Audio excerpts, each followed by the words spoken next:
ఓం నమః శివాయ.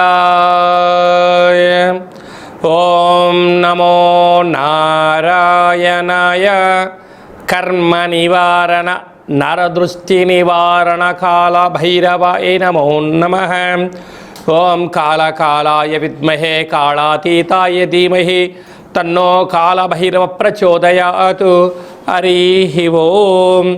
మా ఛానల్కి స్వాగతం. చూస్తున్న వీక్షకులకు ప్రేక్షకులకు ప్రియ కాళభైరవ భగవద్బంధులకి స్వాగతం పలుకుతూ మమ్మల్ని ఎంతగానో ఆదరిస్తూ ఉండబడినటువంటి ప్రియ సోదర సోదరీమణులకు జ్యోతిష్య అభిమానులకు సనాతన ధర్మ సంరక్షకులు అందరికీ కూడా జ్యేష్ఠమాస పూర్ణిమ జ్యేష్ఠాభిషేక ఆశీస్సులు అని చెప్పి గమనించాలి. 16/5/2026 నుండి 31/5/2026 వరకు పుట్టినటువంటి వారందరికీ ముందస్తుగా జన్మదిన శుభాకాంక్షలు. గతంలో వివాహం చేసుకున్న వారికి వివాహ వార్షికోత్సవ శుభాకాంక్షలు. ద్వాదశ రాశుల్లో గ్రహ గమనాల్ని ఒకసారి పరిశీలిద్దాం. మేషరాశిలో 8 సంవత్సరాల తర్వాత కుజ భగవానుడు అధిక జ్యేష్ఠమాస సందర్భంగా స్వక్షేత్రంలో కుజ సంచార స్థితి. వృషభ రాశిలో రవి బుధ సంచార స్థితి. మిథున రాశిలో 12 సంవత్సరాల తర్వాత గురు శుక్ర సంచార స్థితి. సింహరాశిలో కేతు సంచార స్థితి. కుంభరాశిలో రాహు సంచార స్థితి. మీనరాశిలో శని భగవానుడి సంచార స్థితితో ద్వాదశ రాశుల్లో గ్రహ గమనాలు ఈ విధంగా ఉన్నాయి.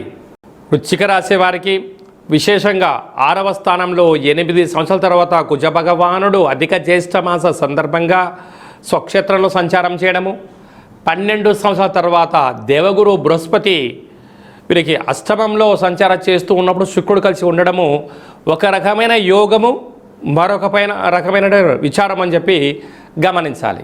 వృశ్చిక రాశిలో ఏ నక్షత్రాలు వస్తాయి అనగా విశాఖ నక్షత్రంలోని చివరి పాదం 4వ పాదము, అనురాధ నక్షత్రంలో 4 పాదాలు, జ్యేష్ఠ నక్షత్రం 4 పాదాలు కలిపితే వృశ్చిక రాశి. రాశాధిపతి కుజ భగవానుడు. వీరికి అర్ధాష్టమ రాహు, రాజ్యస్థానంలో కేతు సంచార స్థితి.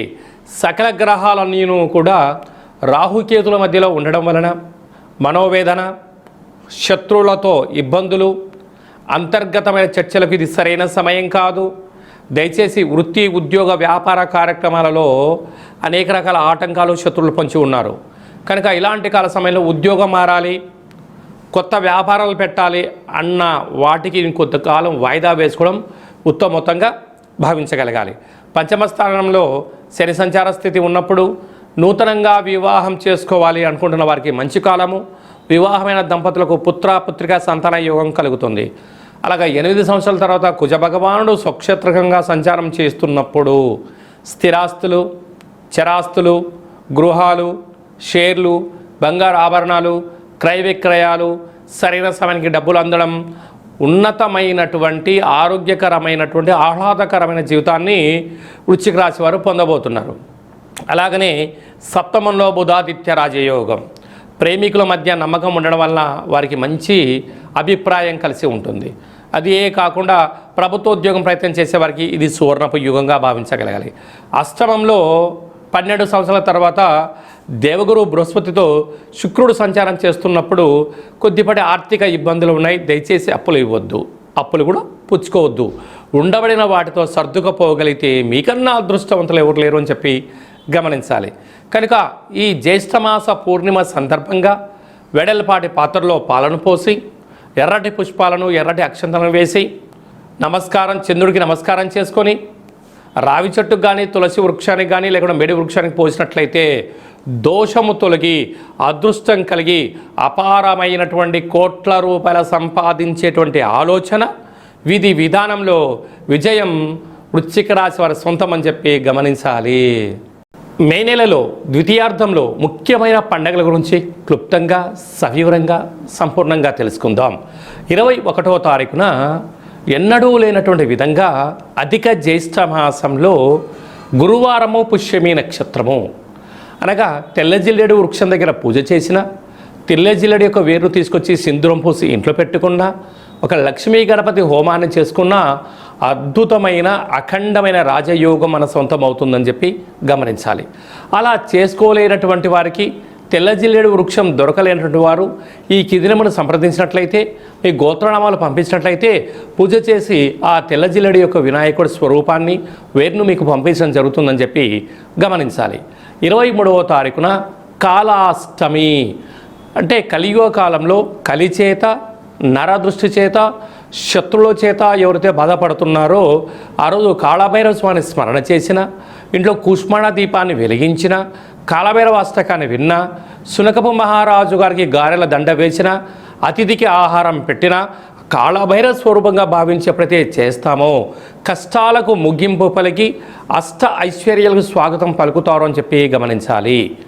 అలాగనే మనకు 31వ తారీఖున అధిక జ్యేష్ఠమాస పూర్ణిమ అంటే అధిక ఫలితము అంటారు. కనుక అధిక జ్యేష్ఠమాసంలో శ్రీమన్నారాయణ స్వామి యొక్క స్మరణ చేసిన, ధ్యానం చేసిన, తిరుమల వెంకటేశ్వర స్వామి క్షేత్రంలో జ్యేష్ఠ పూర్ణిమ సందర్భంగా విశేష అభిషేకం చేస్తూ ఉంటారు.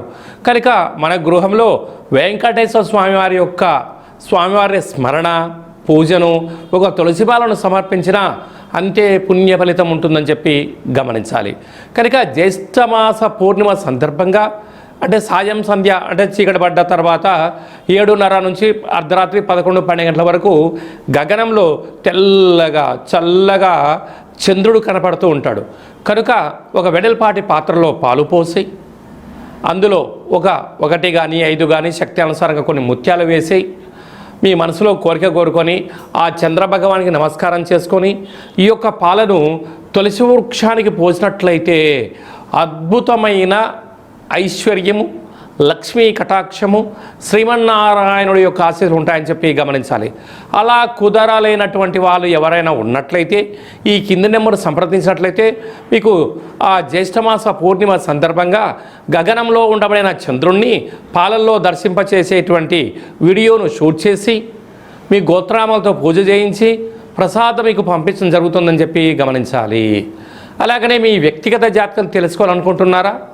మీ యొక్క పేరు, పుట్టినటువంటి తేదీ, నెల, సంవత్సరం, పుట్టిన సమయం రాసి వాట్సాప్ ద్వారా పంపించగలరు. 100 సంవత్సరాల జాతకాన్ని రాసి పంపించి పుట్టినప్పుడు గ్రహ గమనాలు ఎలా ఉన్నాయి, ప్రస్తుతం ఎలా ఉంటున్నాయి, రాబోయే కాలంలో ఎలా ఉంటున్నాయో సవివరంగా సంపూర్ణంగా తెలియజేయడం జరుగుతుంది. అలాగే డేటా ఆఫ్ బర్త్లు లేనటువంటి వారికి మీ పేరు యొక్క మొదటి అక్షరాన్ని అనుసరిస్తూ రాశిని తెలియచేస్తూ రమణ శాస్త్రం ద్వారా అనగా గవళ ద్వారా భూత భవిష్యత్ వర్తమానం తెలియజేయడం జరుగుతుంది.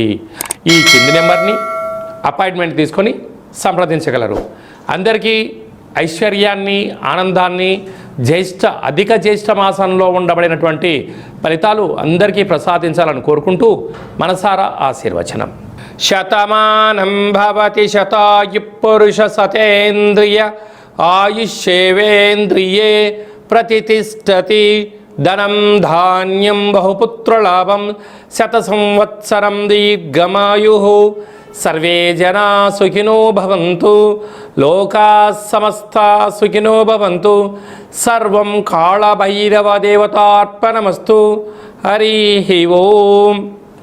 ఈ వీడియో నచ్చినట్టయితే లైక్ చేయండి, అనేక హిందూ భగవద్బంధులకి షేర్ చేయండి. ఆధ్యాత్మిక భక్తి సమాచారాన్ని అందరికన్నా ముందుగా మీరు వినాలి అనుకుంటున్నట్లయితే మా ఛానల్ని సబ్స్క్రైబ్ చేసుకొని గంట సింబల్ ప్రెస్ చేసి ఆల్ అనే బటన్ని నొక్కి ఈ యొక్క ఆధ్యాత్మిక సమాచారాన్ని అందరికీ తెలియజేయ. సర్వే జనా సుఖినో భవంతు.